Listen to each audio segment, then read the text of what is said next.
What is up, family? We have another Patreon request. We got Alexander the Great, partie 2. Oui, on a fait la première, et maintenant, ok, la deuxième. Il y a 4. Bon, allez.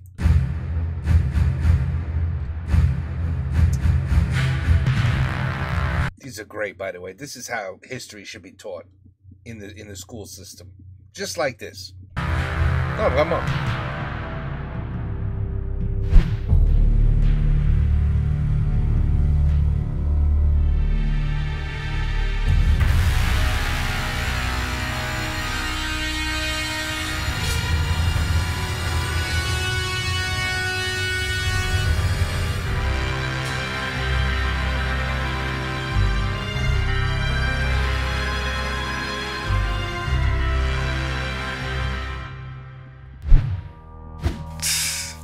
Qu'est-ce que vous voulez que ça me fasse que quelques légumes de Macédoine débarquent en pèlerinage sur le site de la gare de Troyes? Je crois que vous visualisez pas bien la situation. Alors voilà, ça c'est la Grèce, ça c'est les quelques bourgades que ces descendants de bergers voudraient soi-disant libérer, et ça, tout ça, c'est mon empire.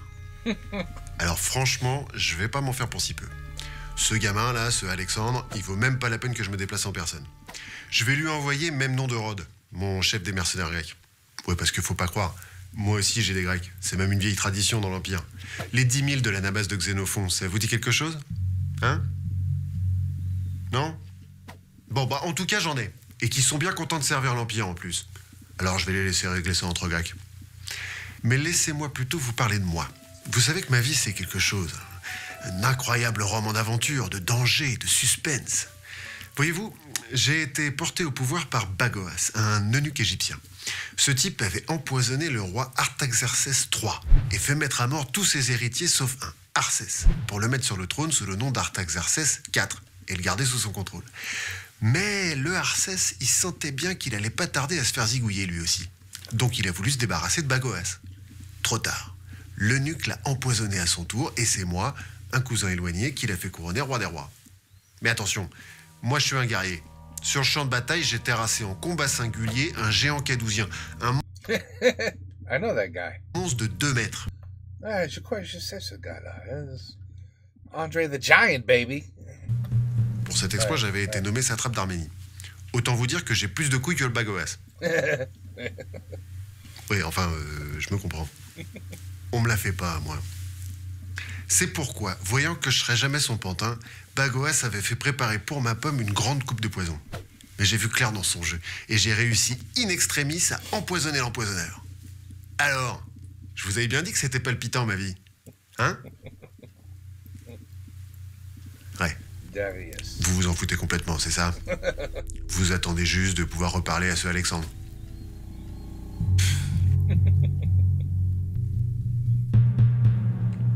Sitôt on avait débarqué, on a dû faire face à une armée perse commandée par Memnon de Rhodes, le mercenaire grec qui tient en échec Parménion depuis des mois. Alors, il faut dire que Memnon, on le connaît bien. Avec son grand frère Mentor, ils étaient au service du satrape de Phrygie, le noble perse Artabase, qui avait épousé la sœur des 2 frangins. Il avait aussi donné sa toute jeune fille de 5 ans, Barzine, en mariage à Mentor, l'aîné.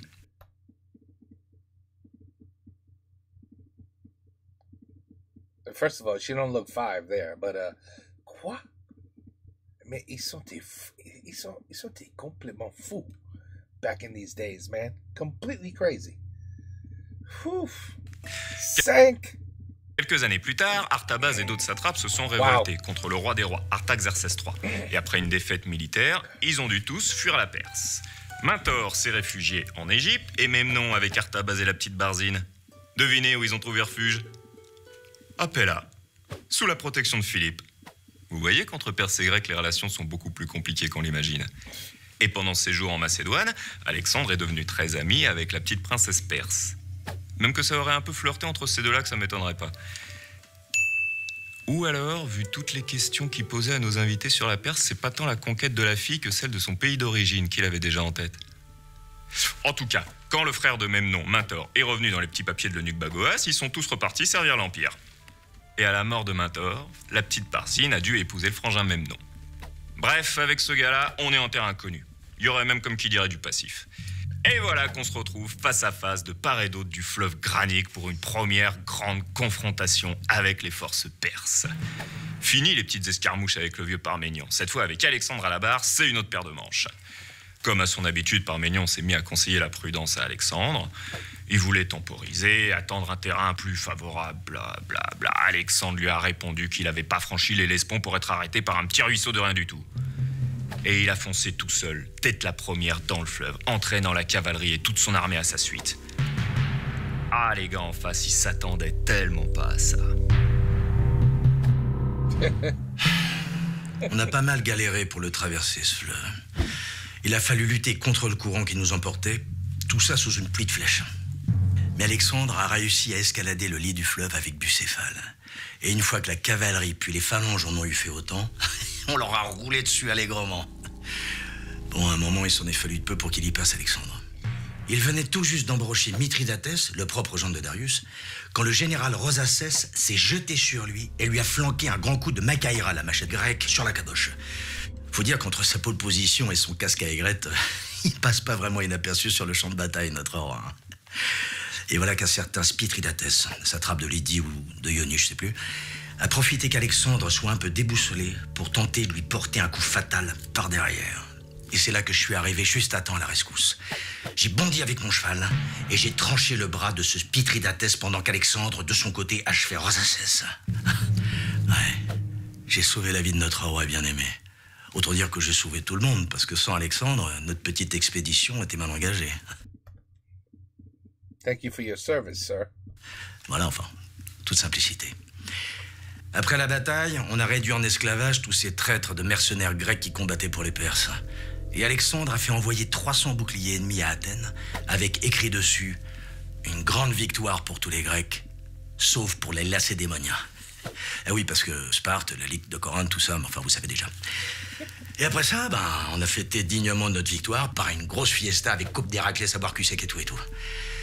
Alexandre, c'est pas trop son truc de se murger, mais faut bien qu'il s'y mette. Hein. C'est pas pour le plaisir, c'est pour les dieux. Il m'a tué mon gendre, sans blague. Et suite à sa petite victoire du Granique, les cités grecques de l'Empire se sont ouvertes à lui les unes après les autres. Sardes, en Lydie, puis Éphèse, en Ionie, où mes troupes ont fui sous les jets de pierre des locaux. Certains Perses restés sur place se sont même fait massacrer par leurs voisins grecs. Et lui, ce gosse-là, il arrive, il s'installe, il se pose en libérateur, il fait cesser les massacres, il restaure la démocratie, et patati, et patata. En fait, il conserve les institutions de l'Empire et il se contente de remplacer mes satrapes par ses propres gars. Heureusement que certains ont tenté de résister, comme à Milet. Ça relève un peu le niveau. Et rien à faire. Avec ses machines de siège, il a pété les murailles et il a envahi la ville. Et puis il a pardonné à tous les habitants et après ça, il en a même enrôlé dans son armée. Non mais on va où là? Je vais devoir m'y coller personnellement si ça continue. Et la foi de Darius, ils vont pas rigoler longtemps. Pendant le siège de Milet, la question s'est posée de savoir où affronter la flotte perse qui allait pas tarder à intervenir. C'est une flotte essentiellement composée de navires et de marins chypriotes et phéniciens, les meilleurs au monde. Le vieux Parménion insistait pour une bataille navale. Mais voilà que depuis la mer, on a vu un aigle tomber sur le rivage. Parménion y a vu un signe comme quoi il fallait attaquer avec notre flotte, mais le vieux il est nul en auspices. Les auspices c'est tout un truc chez les augures. Hein. C'est la divination par l'observation du vol des piafs. Moi j'étais sûr que cet aigle nous indiquait que c'est à terre que le combat devait avoir lieu. Et c'est ce qu'a confirmé notre expert Aristandros. Au final on a vite pris la ville de Milet. Et on a même réussi à faire fuir la flotte perse. Désormais inutile puisqu'on contrôle tous les ports. Par contre, devant la ville d'Halicarnasse, capitale de la Carie, là le siège a été plus long et plus compliqué. Il faut dire que c'est la ville de même nom, qui nous a échappé après notre victoire au Granique et qu'il est du genre têtu le bougre. Ça a duré un moment ce siège, plusieurs mois. Mais là encore, on a fini par prendre la ville et je l'ai faite raser pour l'exemple. Au début, les locaux étaient un peu énervés, mais comme j'ai ensuite refilé le gouvernement à une ancienne princesse du coin, Ada, et qu'elle m'a même adopté comme son fils, ils n'ont plus eu de dents contre moi en Carie. Ah! Et pendant le siège d'Halicarnasse, il s'est passé un truc vraiment étrange. Alors que je dormais, une hirondelle est venue taper de part et d'autre de mon lit et je me suis réveillé avec le piaf sur la tête. Alors, c'était un signe, c'est sûr, mais de quoi, là, j'ai beau m'y connaître en hospice, j'arrivais pas à comprendre. Heureusement, Aristandros a réussi à interpréter. En fait, l'hirondelle venait me prévenir qu'il y avait un traître dans mon entourage. Et bingo, tu vois. il se trouve que Darius avait soudoyé mon chef de la cavalerie thessalienne pour qu'il m'assassine. En échange de quoi, on lui avait promis la Macédoine. J'ai aussitôt fait arrêter et exécuter le gars. Ah, il est fort cet Aristandros. C'est un bon augure. Wow. Ah bah ouais. Alexandre, voilà. je lui ai enseigné la raison, le logos, la déduction, la rigueur intellectuelle. Attendez, la philosophie, c'est pas de la gnognotte. Bon, après, j'ai eu que 2 ans, hein. Et puis, il a peut-être pas été toujours super attentif, le gamin. Après la Carie, on a enchaîné avec la Lycie, puis la Pamphylie. Ce qui fait que désormais, on tient toute la côte. Et les miracles se sont multipliés. En Lycie, près de la ville de Xanthos, une source s'est mise à déborder, puis elle a modifié son cours sans explication, révélant une tablette en cuivre sur laquelle il était inscrit que la Perse devait être prise par les Grecs. C'est pas incroyable, ça ? Oui. Alors, devant tous ces signes, pour enfoncer le clou, j'ai fait un petit écart entre la Lycie et la Pamphylie pour aller jusqu'en Phrygie, dans la ville de Gordion, où il y a la charrue de Gordias, le papa du célèbre et mythique roi Midas. Le joug de cette charrue est attaché avec un gros nœud, un truc de fou, inextricable, dont on dit que celui qui parviendra à le défaire se rendra maître de toute l'Asie. Alors, je pouvais pas passer à côté d'un truc pareil. En tout cas, ce qui est sûr, c'est que grâce à mon enseignement, Alexandre a pour lui la puissance intellectuelle grecque d'une finesse sans pareille. Il est capable de résoudre les énigmes les plus ardues. Il a la patience et la concentration d'un esprit discipliné, affûté, supérieur, quoi. En fait, j'ai formé le philosophe roi cher à Platon. Il était très gros ce nœud. Et compliqué. Oh, ça m'a saoulé. J'ai pris mon copice, mon coupe-coupe quoi, et j'ai tranché dans le tas. Et vu que la nuit suivante, la foudre est tombée juste à côté du bousin, bah tout le monde a été d'accord pour dire que les conditions de l'oracle avaient été bien remplies. Super! Wow. What a story, what a story. Même nom de Rhodes, après avoir continué à combattre les Macédoniens avec ma flotte jusqu'au bout, a fini par mourir de maladie devant la cité de Mytilène. C'est dommage, parce que c'était quand même le moins tocard de mes généraux. Ah ça, il était pas Gaga même nom. Agamemnon, vous l'avez? Non? Bon, en fait, vous êtes pas très jeu de mots, c'est ça? Enfin bref, tout ça n'a plus trop d'importance parce que là, ça y est, je me suis décidé, je vais moi-même m'occuper d'Alexandre et de son armée de bouseux. J'arrive. Et j'ai avec moi une armée de 600 000 hommes, dont 600 000. Oh. les immortels, les soldats d'élite de ma garde personnelle. On rigole plus là. Vous allez voir qu'elle va vite se terminer, leur balade anatolienne à ces Macédoniens. En arrivant en Cilicie, on a appris que Darius venait à notre rencontre avec une armée immense, bien supérieure à nous sur le plan numérique. Et c'est juste à ce moment-là, alors qu'on venait de libérer la ville de Tarse, qu'Alexandre a eu envie de se baigner dans les eaux glacées du fleuve Kynnos. Et là, Il a fait un Jeff Buckley. Quoi ? Il s'est mis à trembler et il est tombé dans les pommes. Oui, mais comment vous le savez ? Oh, ça arrive souvent dans le coin. Ah bon ? En effet, il s'est retrouvé entre la vie et la mort. On était désespérés. Et Darius qui se rapprochait. Au bout de plusieurs jours, en dernier recours, Alexandre a demandé à Philippe, son médecin personnel qu'il suivait depuis l'enfance, de trouver un remède de cheval. Un truc radical pour le remettre sur pied. Le Toubib avait bien une idée, une potion de sa fabrication, mais il nous a pas caché que c'était plutôt risqué. Et voilà que sur ce, Parménion écrit une lettre à Alexandre, comme quoi, selon lui, le médecin aurait été payé par Darius pour l'empoisonner. Que faire ? En définitive, Alexandre a dû se dire, si c'est Parménion qui dit ça, c'est sans doute une connerie. Parce que faut dire que c'est un peu une boussole sud, le vieux. Alors le roi a fait venir le médecin à son chevet, il a bu la potion d'un trait, puis il lui a fait lire la lettre. Le vieux médecin s'est dit scandalisé d'une telle accusation, mais aussi reconnaissant au roi de la confiance qu'il lui témoignait. Et après un passage difficile, où l'état d'Alexandre a semblé empirer, et pendant lequel on a tous serré très fort les fesses, le Toubib en particulier, Alexandre s'est relevé. Juste à temps pour affronter Darius. Mais comment? Et il l'a pulvérisé. What? Comment? Avec quoi? Ah, c'est... Why? How? Je sais pas comment on a fait, mais alors que Darius avançait vers l'ouest et nous vers l'est, les deux armées se sont ratées dans la nuit. Wow. Et pourtant, ça en fait du monde. Hein. Quand on s'est rendu compte de la situation, on est aussitôt revenu sur nos pas et on est tombé sur les Perses alors qu'ils étaient coincés dans un petit défilé tout étroit, ce qui a eu pour effet de rendre inutile leur supériorité numérique. Oh les cons, ça a été un carnage. Des dizaines de milliers de morts côté perse, et de notre côté, à peine 800 hommes tués ou blessés. Alexandre a tout de même reçu un gros coup d'épée sur la cuisse, hein, mais rien de bien grave.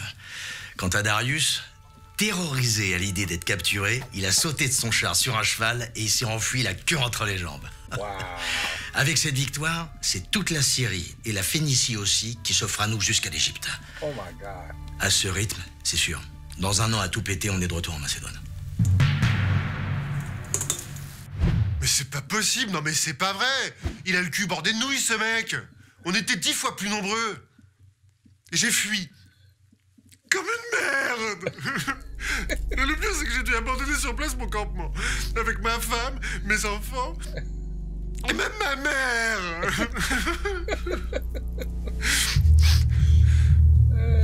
Après avoir poursuivi en vain Darius une partie de la nuit, Alexandre est revenu au campement perse qui, entre-temps, avait été pas mal pillé par nos gars. Mais on lui avait laissé la tente de Darius intacte pour son usage personnel. Can't believe it. Et quand on y est entré à ses côtés, et qu'on a découvert ce luxe incroyable, on était sur le cul. Des meubles précieux en or ou en argent, tous remplis, d'or ou d'argent. Partout, on respirait l'odeur des aromates, des essences. Et puis alors, la salle de bain spéciale de luxe avec bassin baignoire et boîte à parfum. Oh. Alexandre a pu prendre un bon bain, puis on est passé à table. On s'est empiffré avec des mets tous plus succulents et délicats les uns que les autres. Oh la vache! Tu m'étonnes qu'ils soient tout ramollis, ces Perses. À côté, nous, on vit comme des Spartiates. Enfin, des Spartiates, je me comprends. On va dire que c'est plutôt rude, la vie en Macédoine, même pour les nobles. D'ailleurs, à un moment, Alexandre s'est exclamé « Maintenant, je sais enfin ce que c'est que d'être roi. » Il est con. Avant même que d'aller faire trempette dans la baignoire parfumée, Alexandre s'est de suite inquiété du sort de la famille de Darius. Il avait été informé de leur présence dans le camp, alors il a envoyé quelqu'un les assurer de sa protection et leur faire savoir que Darius était toujours en vie. Et le lendemain matin, Alexandre et moi, on est allés leur rendre une petite visite. Ah oui? Elles étaient encore toutes chamboulées, les pauvrettes. Et la mère de Darius, Sysigambis, une très belle femme pour son âge, s'est jetée à mes genoux en me prenant pour Alexandre. Quand on lui a fait comprendre qu'elle s'était trompée, elle était toute paniquée. Alexandre a ri de bon cœur et il lui a dit « N'ayez crainte, mère, car lui aussi est Alexandre. » Ouais. Je crois qu'il a voulu dire par là qu'on est tellement proches que je suis un peu comme son alter ego, quoi. Son âme sœur, son double. C'est comme ça entre nous. Et puis appeler mère, la vieille, c'était tellement beau. Ça voulait dire qu'il allait les considérer comme sa propre famille. Et que ni elle, ni Stataira, la femme de Darius, ni ses petites filles n'allaient se faire violer. Ah, elles étaient contentes. What the hell, man? Ensuite, il a rencontré le jeune fils de Darius, un gosse de 6 ans, qui l'a regardé d'un œil mauvais.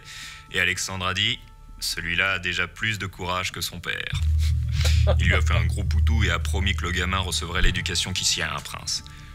Toute la famille de Darius était en larmes. C'était un chouette moment. Et il n'y avait pas que la famille royale dans le campement. Il y avait aussi les femmes des généraux, dont la jeune veuve de même nom, la petite princesse Barzine, qu'Alexandre n'avait pas revue depuis son séjour à Pella. Et dont il a aussitôt fait sa maîtresse. Ok. Pour célébrer la victoire et continuer à recevoir les faveurs des dieux, il a bien fallu refaire une fois de plus une énorme fiesta avec coupe d'Héraclès à boire cul sec et tout et tout. Ah, et puis avant de repartir, j'ai fait construire une ville pour marquer le coup, juste à côté d'Issos. C'est sympa de construire des villes. J'aime bien. La prochaine, je la ferai encore plus grande. Pour le nom, comme je trouvais pas grand-chose d'original, je l'ai appelée Alexandrie, tout simplement. Mais celle-là, elle est petite. Alors on peut l'appeler Alexandrie la Petite, ou Alexandrie la Mineure, ou même Alexandrette. C'est mignon, Alexandrette. De toute façon, vu que les Perses y prononcent mon nom Iskender au lieu d'Alexandre, je leur donne pas 2 générations avant de renommer le bled. Iskin what?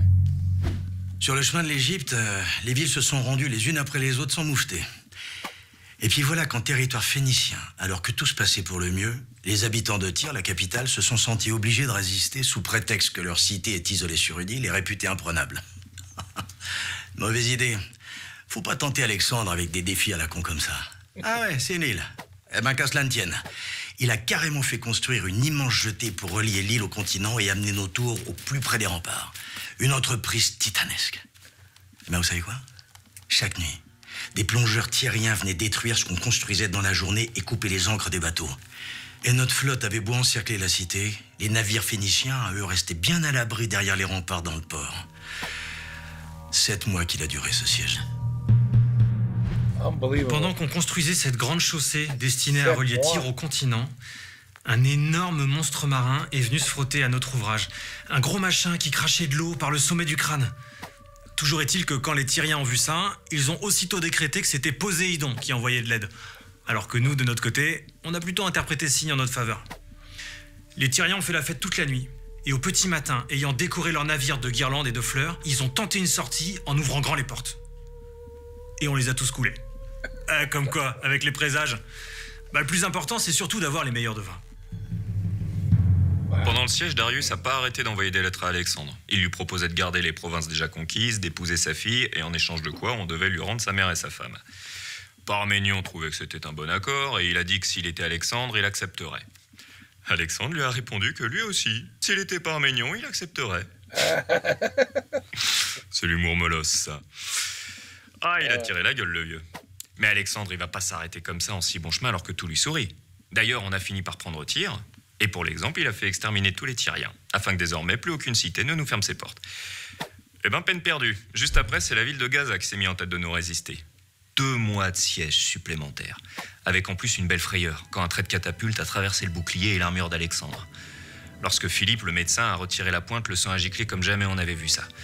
Mais Alexandre s'est relevé et il est aussitôt reparti au combat, se faire blesser à nouveau. Cette fois à la cuisse.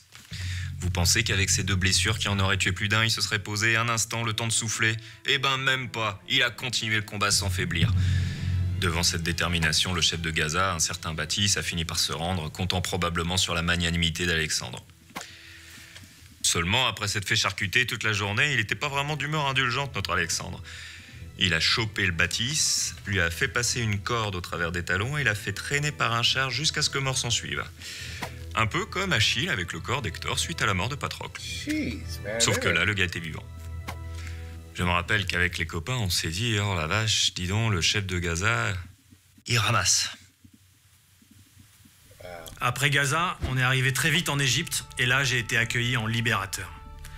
Les Perses s'étaient tellement mal comportés lors de leur invasion que les Égyptiens étaient ravis de nous voir.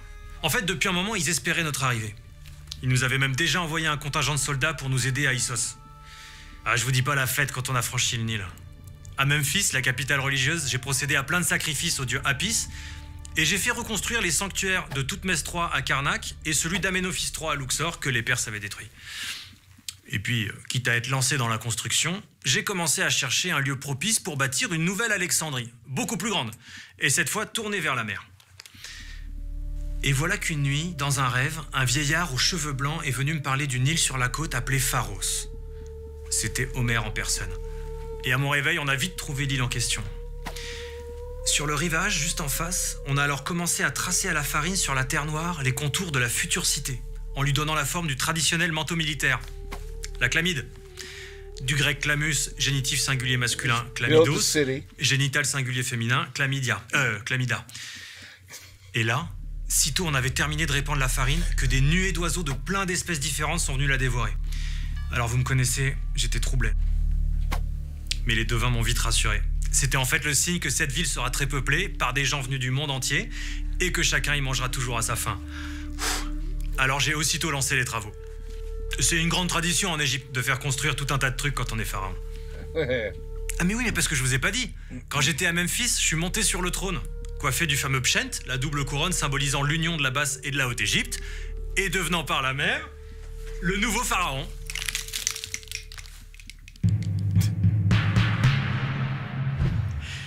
Oui, alors, cette histoire de pharaon, je sais pas trop. Non, c'est vrai que culturellement, en Grèce, on s'est toujours senti proche de l'Égypte. Après tout, les panthéons grecs et égyptiens sont assez compatibles. On prend le nom du dieu suprême égyptien Amon, on lui ajoute un M pour ressembler au mot grec Amos, qui veut dire sable, on lui colle un Zeus en en-tête, et hop, on a Zeus Amon, le Zeus des sables. Et tout le monde est content.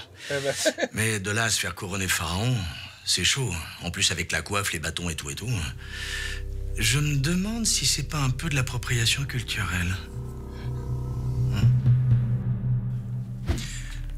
Au cœur du désert égyptien, loin de tout, il y a un temple très célèbre, Siwa, dont on dit qu'il fut visité par Persée et par Héraclès. Je pouvais pas passer à côté d'un tel lieu sans aller y faire un tour. Et le moins qu'on puisse dire, c'est que j'ai pas regretté. Même si, avec une partie de mon armée, on a dû braver de nombreux dangers pour nous y rendre. Mais heureusement, sur le chemin, les prodiges se sont multipliés. Alors que le soleil du désert allait nous tuer, il s'est soudain mis à pleuvoir. Nous allions nous perdre dans les dunes lorsque des corbeaux sont apparus pour nous guider. Incroyable! Et ainsi, de miracle en miracle, nous sommes arrivés jusqu'à l'oasis, devant ce temple mystérieux. J'y suis entré, seul, et là, un vieux prêtre m'a salué et m'a révélé que j'étais bel et bien le fils de Zeus, comme ma mère l'a toujours proclamé. Quel choc! J'en suis ressorti transfiguré, prêt à en finir une bonne fois pour toutes avec Darius et à devenir ainsi le seul maître de tout le monde connu. Un dieu vivant, car d'ores et déjà, fils du dieu suprême. It's a pretty good title. It's a pretty good title, I would say. You know, the son of Zeus. Huh. Yeah, that's. Could you? That's yeah. You're the man. You're the man. This is an amazing story, by the way. This thing with Darius and how he beat him. Oui, alors, déjà, moi, ce qu'on m'a rapporté, c'est que le vieux prêtre, il avait un peu de mal avec la prononciation grecque et que quand il a voulu dire à Alexandre, Zeus te salue mon fils, il a dit Zeus salue son fils, ou un truc comme ça. Comme quoi, la grammaire, c'est important. Mais toute cette expédition, juste pour ça, c'est con quand même. Surtout pour Hector, l'un des 3 fils de Parménion, qui est mort noyé dans le Nil sur le chemin du retour. Alexandre, qui l'aimait beaucoup, lui a organisé des funérailles grandioses. Mais je suis pas sûr que la famille Parménion, elle soit ravie pour autant de l'escapade à Siwa. Non, et puis franchement, cette histoire de Zeus sous la forme d'un énorme serpent venu féconder Olympias, vous y croyez, vous? Non, moi perso, je crois que le seul serpent qui est venu cette nuit dans le lit de la reine, c'est Bélip et sa grosse bite. Vite! Clétos, mon ami, fais tes bagages. Nous quittons l'Égypte pour Babylone, où Darius rassemble ses troupes une fois de plus. C'est la confrontation finale, l'heure de vérité. Déjà? Ah bah c'est Ptolémée qui va faire la gueule parce qu'il se plaît vachement en Égypte. Oui, bah il reviendra un de ces 4 en permission. Pour l'instant, c'est la guerre qui nous attend à l'est. Allons nous couvrir de gloire et du sang de nos ennemis. Debout! Les lances seront secouées et les boucliers voleront en éclats. Une journée de l'épée, une journée rouge vers le soleil qui se lève. Au galop! Au galop! Courons à la ruine et à la fin du monde! À mort! Et c'est reparti. Is that gonna be part 3?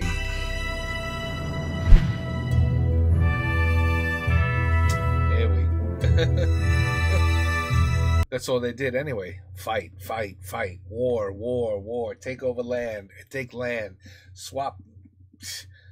I mean, basically, your own family members were basically slaves. Oh, you want to make a deal? I'm going to make a deal with you. Listen, you take my 7-year-old daughter. Yeah, you could just have her. Don't worry. But in return, do me a favor. Don't attack my city. Okay, all right. So it's cool? All right, thank you. Yeah, here's my daughter. No problem. I mean, it's just incredible to even believe it. That they would do these kind of things back in those days. But, 600,000 people. And he made him run away. Oh, no. Anyway. Okay, attends. 12 pieds. Oh. 14 168 stades, 12 Ah ouais. pieds. 14 168 stades, 13 pieds. Il a fait 14 ça avec 168 l'autre, stades, 14 pieds. 14 168 stades, 15 pieds. I remember that, yeah, from the first one. Wait. Oh. Stades, 19 pieds. 14 There's more. 168 stades, 20 pieds. C'est joli par ici. Mais où ils sont encore tous passés, ces cons-là? Could you imagine? Oh. Oh, la prochaine fois, j'utiliserai un chameau. 14 568 stades, 21 pieds. Stade, 165 pieds. 14 280 stades, 166 pieds. C'est quoi cette flotte? Ah non, mais c'est pas vrai. Oh non, mais je fais comment, moi, maintenant? Ah, j'ai dû me planter quelque part. Start over.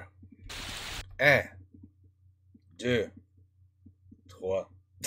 Je dois revenir sur mes pas. Ah, Bon, ouais. bah j'ai plus qu'à compter à l'envers. Voilà. Et merde, mes pompes. Oh là là. Okay. Eh ben voilà. The Confessions continue. Part 2. Alexander the Great. Et voilà. Like I said, this is how history should be taught in school. It keeps it interesting. You add a little humor. And you got yourself somebody paying attention. Instead of...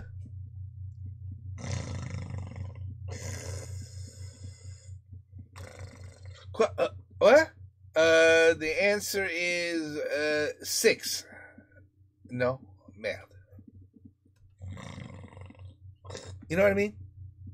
This would be way more interesting for l'école.